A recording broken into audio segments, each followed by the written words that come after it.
Good morning, guys. Ang labo ng mata ko. Grabe. Nalalabo yung mata ko. Breakfast muna tayo bago magtrabaho.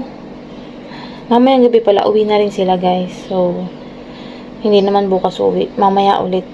Mamaya na. So, isang gabi lang sila dun. Breakfast muna tayo. Marami akong lilinisin ngayon, tapos magmamarket pa ako. Kahapon dapat ako magmamarket, kaso sabi ko ngayon na lang kasi para fresh pa yung pagkain hanggang bukas, yung mga gulay. Kasi bukas pa naman lulutuin eh. So, ayan. Ito yung food natin. Kahapon to binili ng amo ko. Bumili sila, tapos sabi, kainin ko daw ngayon. Yung iba, kahapon. Ano to, yung, ang laman nito, yung parang siopaw sa atin. Ang tawag dito, tashubaw. Tashubaw. May karne sa loob na masarap, medyo matamis. Ito naman, ang laman nito, mamaya papakita ko sa inyo, kulay dilaw, para siyang egg, pero matamis. Tapos ito naman, ito yung ano, malagkit na bigas na may karne din, parang adobo. Halo sa loob, mamaya pakita ko sa inyo. Pero hindi ko kakainin lahat, tigi-isa lang. Ito, hindi ko makakain, ang dami. Tataba tayo. Ayan siya, oh. Ito yung laman niya, guys. Parang siopaw sa atin. Tapos ito naman, ayan, parang egg. Pero matamis yan. Aray, ang init pa. Tapos, partner natin ng kape. Saka ako maglilinis. After natin kumain.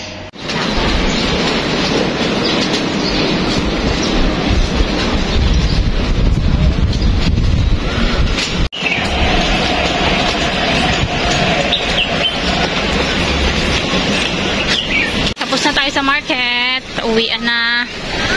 Hi, hindi na ako nakapag-vlog dahil nagmadali lang tayo. Konti lang naman kasi yung pinabili niya.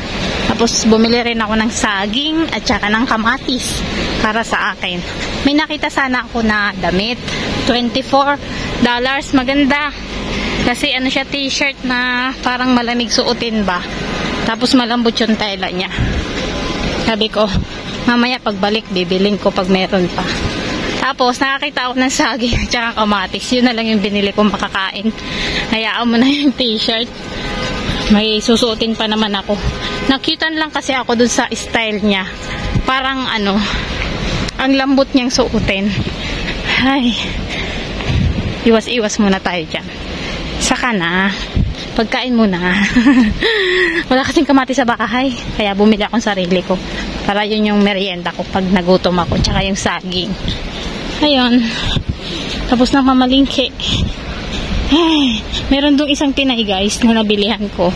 Siya yung tendera dun sa tindahan. 20 years na daw siya dito. Marunong na siya mag-Cantonese. Marunong na siya nagsalita ng Chinese.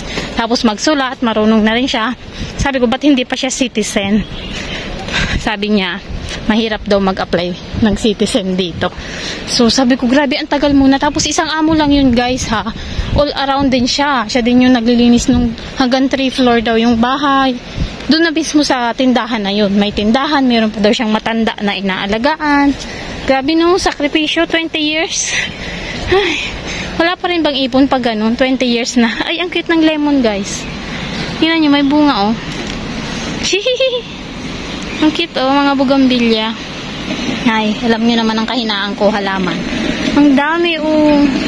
Ay, ang cute. Merong bunga. Hala, ang cute. Namumulaklak maigi. Ito, oh. Ay, namiss ko yung sili ni Papa Aldin. Ang daming bunga. Mahalang kaya to? Grabe ang kahinaan ko talaga, halaman. Tara na, uwian na. Ayun yung MTR. Diyan ako dumaan kanina para hindi mainit maglakad. Tapos umupo ako saglit doon sa may puno. Mahangin kasi. Para manood. May pinapanood na naman ako na K-drama, guys. Vincenzo Casano. Ay, panoorin nyo. Vincenzo Casano. Ay, ang ganda. Grabe. 20 episode, guys. Yun yung pinapanood ko ngayon. Kaya, ay nako, alam nyo na. Adik na naman. Nakakailang episode na ako. Yung pinapanood ko pag wala na akong ginagawa. Ay, grabe ang init. Dito ako umupo kanina. Uupo na naman ako kasi pawisan na. Hindi ako makapagdala ng payong dahil meron akong bitbit na basket. Ayan, ang payong ko nasa basket.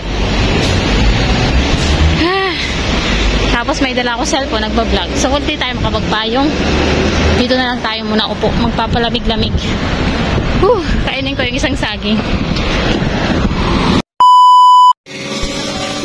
Walang walis dito, guys. Ayan, tingnan nyo. Ang cute, no? Hindi sila nagwawalis. May grass cutter, tapos hinihipan lang nung hangin. Ang galing, no? Hindi ka pagod, mabilis pa. Ayos. Yan. Naglilinis sila ng paligid. Maingay. Alam ko. Pauwi na ako. Nilakad na lang natin. Alam nyo ba pala, baka ako makalimutan, hindi ako nag-vlog kahapon, anniversary ko dito, guys. 1 year na ako. Congrats! Nakaraos ang isang taon ko. Naalala ko noon, nung unang lakad ko dito, nilakad ko tong part na to kasama sila, nung ipinapasyal nila ako. Mga unang araw, nilakad kasama ko yung mga amo ko tsaka yung bata, naka-stroller. Ay, pagod na pagod ako noon. Kasi first time na nilalakad lang. 40 minutes na lakad kasi ito hanggang sa bahay. So, alam nyo na, pag first time, ang sakit nung hita ko noon, grabe. Pero ayan, ngayon, sanay-sanay na. Nakaraos na, guys, ang isang taon. Isang taon pa. Isang taon pa. Pak choy naman tayo. Pak choy. Ayan. Para siyang maliit na pechay, Pero ang tawag dito, pak choy. Ayan. Mataba yung mga niya. Ito. Tapos, ayan lahat. Marami, no? Kasi hindi ako magkakanin. Tapos, lagyan natin ng kamatis. Pero ito, fresh lang. Ilalagay ko lang sa ibabaw pag luto na. Hindi natin yan isama sa pagluluto. And then, lagyan ko ng giniling para may karne tayo. And, nagigisa na ako ng bawang. Tapos, lagyan natin yung giniling. Ayan yung ating lunch. Wow! Lakas naman ang boses ko. Sarap, no? Masarap, guys. Asin at asukal lang, tapos oyster. Ayan, tapos may giniling, bawang, and then yung ating kamatis. Ayan, tinanggal ko lang yung buto, yung mga seeds niya. And then, ready to eat. Fresh tomatoes and vegetables. Ngayon lang yan. Bukas, wala na ulit dahil nandyan na sila. So, samantalahin ang pagkakataon. Healthy pa rin naman at busog pa rin naman. Marami naman kasi. Tingnan nyo, isang pinggan yan, guys. Kain! Meron tayong naririnig na ambulance. Tapon ako ng basura and nakakain na. Video ko sa mga bata, ganun lang ang routine. Tapos bukas overtime tayo. Parang gusto ko nga i-chat yung amo ko na mag-o-out. Kala ko kilala ako. So ayun, gusto ko mag-off na lang sana. Tinatamad ako, natatakot ako. Wala akong masyadong ginawa, wala naman silang inutos. Malinis naman kasi yung bahay. Kumbaga nagligpit-ligpit lang, alis ng alikabok. Wala naman na, nalinis ko, kakalinis ko, kaka-general cleaning ko lang. Natatakot ako sabihin na, anong ginawa mo? Siyempre nakita nila sa camera, wala ako dun. Nasa kwarto ako. Ay, hayaan mo na. Overtime ako bukas. Kaya, padating na din sila maya-maya. Maliligo na ako.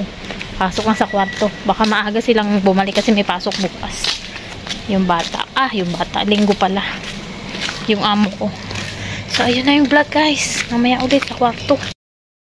Yung mga nire-refer ko na mag-apply dito sa Hong Kong, guys, wala akong kinikita dyan. Hindi ko sila hinihingian ng pera. Nag-apply pa lang ako dito sa Hong Kong, sinashare ko na talaga bawat detalye ng pag-a-apply ko. Kahit mag-comment dito yung mga natulungan ko na makapunta dito sa Hong Kong, kung may hiningi ako sa kanila kahit piso. So, ayun, sa mga nag-a-apply, libre po akong tumutulong. Nagre-refer ako sa agency na in-applyan ko din. Dito mismo sa Hong Kong, direct po yan. Kaya kung mag-a-apply kayo, PM nyo na ako. Libre akong tumulong. Hindi ako humihingi kahit piso. Hindi tulad nung iba dyan. Pero sana, i-follow nyo naman ako at i-share nyo yung video and like. Yun na lang yung parang sukli nyo sa akin.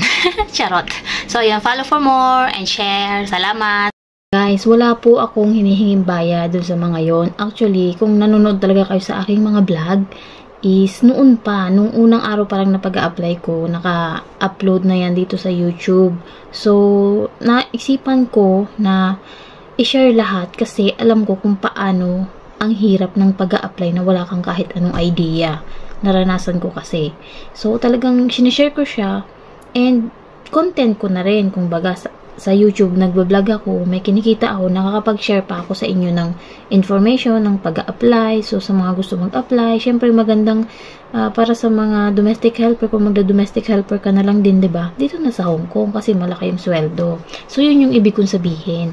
So, nitong mga ilang araw na nakaraan na nalalaman ng agency na tumutulong ako, na nag-share ako dito sa YouTube ng mga pag-a-apply ko, nalaman ng agency na galing sa akin yung mga nag-a-apply. So, ayun, sinabihan nila ako na bibigyan nila ako ng bonus. So, kapag ganito na madaming mga nag-a-apply and nakapasok sila, meron akong bonus. So, dun pa lang ako may kinita. Pero dun mismo sa mga nag-a-apply, hindi po ako humihingi ng kahit piso.